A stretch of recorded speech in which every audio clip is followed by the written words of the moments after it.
Welcome to Book Talks.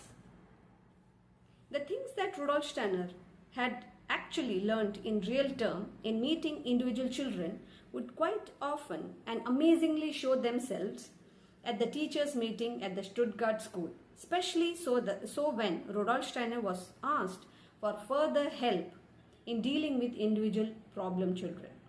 He would rarely speak of his own accord of the higher learning experience. If asked for help, and he did repeatedly invite people to do so, he would describe the child's real problem, indicate directions and recommend therapeutic measures according to his own current perception of the child, which he had gained also in seeing the individual child in the context of classroom. இங்கே அந்த நேற்று படித்த பேராகிராஃபை கொஞ்சம் elaborate பண்ணுறாங்க.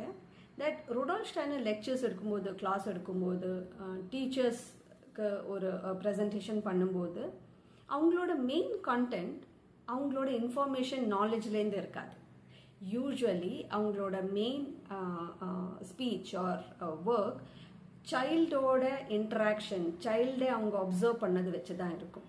So அவங்க டீச்சர்ஸ்கிட்டையும் repeatedly என்ன சொல்கிறாங்கன்னா, நம்மளும் அதுதான் பண்ணணுமா. தட் இஸ், நம்மளுக்கு நிறைய இன்ஃபர்மேஷன் இருக்குது, நாலேஜ் இருக்குது, நம்ம நிறைய கற்றுக்கிட்டோம். ஆனால் அது ஒரு பக்கம்.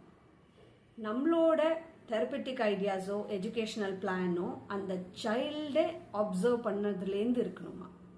அப்போ தான் இந்த நம்மளோட நாலேஜை நம்ம முழுசாக யூட்டிலைஸ் பண்ண முடியும்.